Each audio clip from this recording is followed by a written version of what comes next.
Assalamualaikum warahmatullahi wabarakatuh. Innal hamdalillah nahmaduhu wa nasta'inuhu wa nastaghfiruh. Wa na'udzu billahi min shururi anfusina wa sayyiati a'malina. Man yahdihillahu fala mudilla lahu wa man yudlilhu fala hadiya lahu. Asyhadu an la ilaha illallah wahdahu la syarika lahu wa asyhadu anna Muhammadan 'abduhu wa rasuluh. Annahu ballagha risalahu wa adda al-amanah wa nasaha al-ummah wa jahada fillahi haqqa jihadihi. ترك أمته على المحجة البيضاء ليلها كنهرها لا يذيغ عنها إلى هالك. صلوات الله وسلامه عليه وعلى آله وأصحابه وأتباعه وأعوانه بإحسان إلى يوم الدين. قال الله تعالى في القرآن الكريم: أعوذ بالله من الشيطان الرجيم. يا أيها الذين آمنوا اتقوا الله حق تقاته ولا تموتن إلا وأنتم مسلمون. ثم أما بعد. Yang saya hormati, yang saya kasihi, Nazir Masjid, Tuan Nazir Masjid, Sarjana Utama, juga kepada barisan-barisan ahli jawatan kuasa masjid, juga kepada muslimin serta muslimat yang dirahmati Allah Subhanahu wa taala. Syukur kita kepada Allah Subhanahu wa taala, biarpun dalam kita itu menyambut perayaan di dalam musim PKP ini, namun kita tidak pernah putus, yang mana di antaranya ilmu-ilmu yang disampaikan oleh para asatizah. Mudah-mudahan juga pertemuan kita ini ada kebaikan, dan dia jugalah menjadi penyumbang kebaikan, pemberat timbangan amalan kebaikan di negeri akhirat kelak, insya-Allah. Allahumma shalli ala Muhammad. Pada malam ini, yang mana nak kita bincang-bincangkan adalah berkaitan dengan nikmat Allah Subhanahu wa taala. Kalau kita lihat nikmat Allah yang paling besar yang diberikan kepada hamba-Nya yang beriman, iaitu Allah Taala mempersiapkan kepada kita pintu-pintu kebaikan. Pintu-pintu kebaikan yang banyak bagi hamba-Nya. Allahu Akbar. Apabila seseorang mengamalkannya, maka ia akan mendapatkan ganjaran pahala. Baik ketika mana hidup di dunia ini, demikian juga ketika mana dia sudah pun tiada di atas dunia. Allahu Akbar. Maka kita lihat bagaimana para penghuni kubur, yang mana dia berada di dalam kubur, tergadai di dalam kubur-kubur mereka, terputus daripada amalan-amalan soleh, kemudian menunggu hari hisab yang tidak ketahui akan nasibnya bagaimana. Dalam keadaan demikian, ada orang yang mana kebaikannya terus berpanjangan, terus bersambung. Mereka berpindah daripada negeri asal mereka, yakni dunia, yakni bukan negeri asal tetapi negeri amal, yang mana balasan mereka, pahala mereka tidak pernah berhenti, derajat mereka terus meninggi, dan pahala mereka terus berlipat kali ganda. Padahal mereka berada di dalam kubur, tidak melakukan amal. Allahu Akbar. Hanya menunggu datangnya kiamat. Ni kalau kita tengok di antara yang mau kita bincangkan, apa dia? Pencen kubur. Kaum muslimin dan muslimat yang dirahmati Allah Subhanahu wa taala.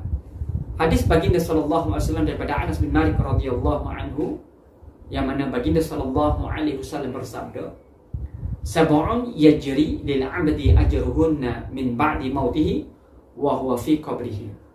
Man 'allama 'ilman aw ajra nahran aw hafara bi'ran aw gharasa nakhlan aw bana masjidan aw waratha mushafan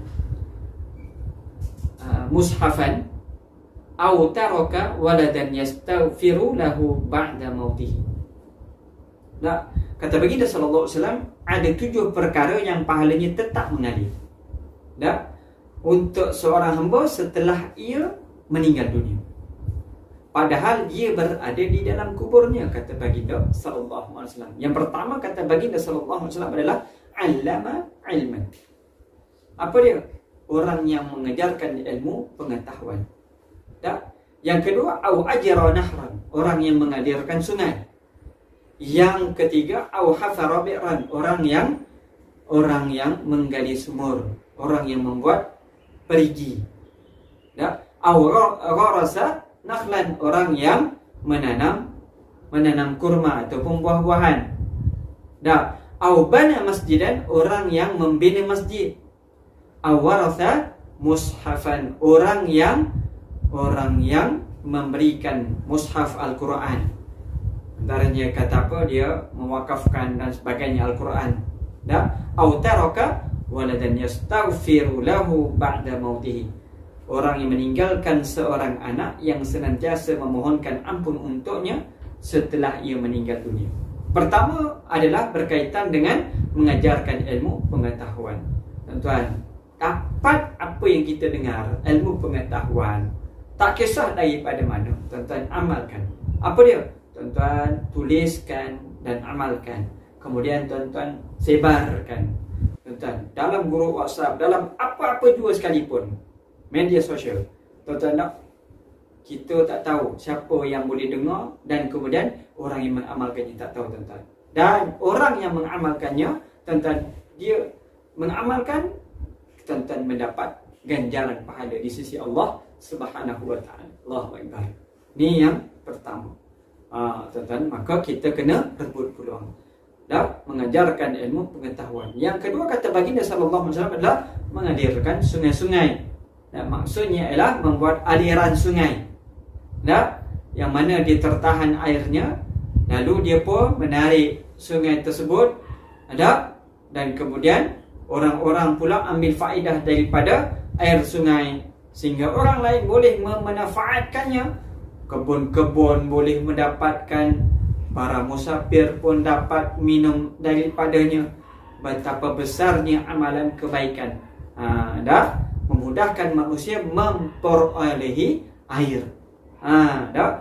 Apa jua tuan-tuan, apa yang binatang pun minum, dia tetap mendapat kebaikan. Yang ketiga adalah menggali perigi, menyediakan perigi. Allahu akbar. Kaitan daripada hadis baginda sallallahu alaihi wasallam, pada suatu ketika seorang laki-laki yang merasakan kehausan sangat, lalu dia pun turun dan dia menjumpai perigi, kemudian dia turun meminum air. Ada air perigi tersebut. Lalu dia pun naik ke atas. Dah habis minum, dia naik ke atas. Jumpa pula seekor anjing di perigi tersebut, di atas itulah. Lalu kemudian dia pun fikir, mungkin anjing ni seperti aku tadi, haus. Dia pun turun ke bawah, dia ambil guna sepatu, kemudian dia pergi naik atas, lalu diberikan minum. Lalu sahabat pun bertanya kepada baginda sallallahu alaihi wasallam, "Ya Rasulullah, adakah kita akan mendapatkan ganjaran pahala meskipun dia seekor binatang?" Kata baginda sallallahu alaihi wasallam, "Ya, setiap yang bernyawa itu ada ganjaran pahalanya." Tuan-tuan tak? Maka kita nak sebut orang yang beri minum daripada tak tahu perigi siapa, di tengah-tengah dapat perigi, lalu dia berikan minum kepada anjing tersebut, dia pun minum sama. Tuan-tuan bayangkan, orang yang menyediakan perigi tadi, dia mendapat pahala kedua-duanya. Tuan-tuan sediakan. Tuan-tuan, apa jua bila mana datang kepada kita kebaikan, nak orang yang kata apa nak mewakafkan perigi, mewakafkan, tuan-tuan laburkan saham tuan-tuan, insya-Allah. Yang keempat adalah menanam pohon kurma.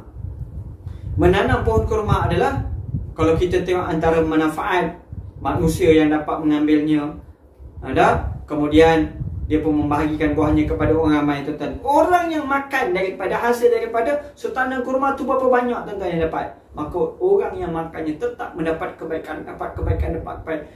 Berapa orang yang makan, itulah yang mendapat. Buah lagi kurma itu, orang makan ambil daripadanya. Binatang sekalipun memakannya, dia tetap mendapat ganjaran pahala. Tuan-tuan bayangkan, dia dalam kubur dah, tapi pahalanya tetap mengalir. Yang kelima, membangunkan masjid. Tuan-tuan bayangkan, Masjid Sayyidina Utama ni berapa lama dah? Berapa lama dah didirikan? Bayangkan orang yang mula-mula menghasilkan idea tersebut, orang yang menyediakan pelan rancangan dan sebagainya. Orang yang ada kapasiti untuk buat ni tuan-tuan, mereka mendapat pahala. Allahu Akbar tuan-tuan. Maka bila mana ada mana-mana orang yang memohon sumbangan untuk mendirikan masjid, tuan-tuan laksanakan. Biarpun sedikit, tetapi di situ ada ganjaran pahala. Ada insya-Allah. Yang keenam adalah memberikan ataupun mewariskan mushaf Al-Quran, mewakafkan Al-Quran. Allahu Akbar. Orang yang mencipta Al-Quran lalu dia memberikan Al-Quran dan menginfakkannya di masjid-masjid, tempat-tempat belajar, sehingga umat Islam boleh memperolehi manfaat. Maka ia akan mendapatkan pahala dan ganjaran yang besar setiap kali orang yang membacanya dan setiap orang yang mentadabburi ayat-ayatnya, serta serta orang yang mengamalkan isi kandungan Al-Quran. Tuan-tuan bayangkan berapa banyak, tuan-tuan. Maka kat situ tuan-tuan laporkan. Yang ketujuh adalah mendidik anak dalam pendidikan yang baik dan memberi semangat kepada mereka dalam ketakwaan dan kebaikan, sehingga mereka menjadi anak-anak yang soleh, yang mana mereka memohonkan keampunan, rahmat daripada Allah Subhanahu Wa Taala untuk kedua orang tuanya. Hal ini sangat bermanfaat bagi seseorang yang mana ketika ia telah meninggal dunia. Maka tuan-tuan ambil peduli berkaitan dengan tujuh ini. Mudah-mudahan antara salah satunya boleh menyumbang kepada tuan-tuan untuk pencen kubur tuan-tuan. Pasal kita pasti akan mati. Wallahu ta'ala alam. Aku qouli hadza wa astaghfirullahaladzim li wa lakum. Assalamualaikum warahmatullahi wabarakatuh.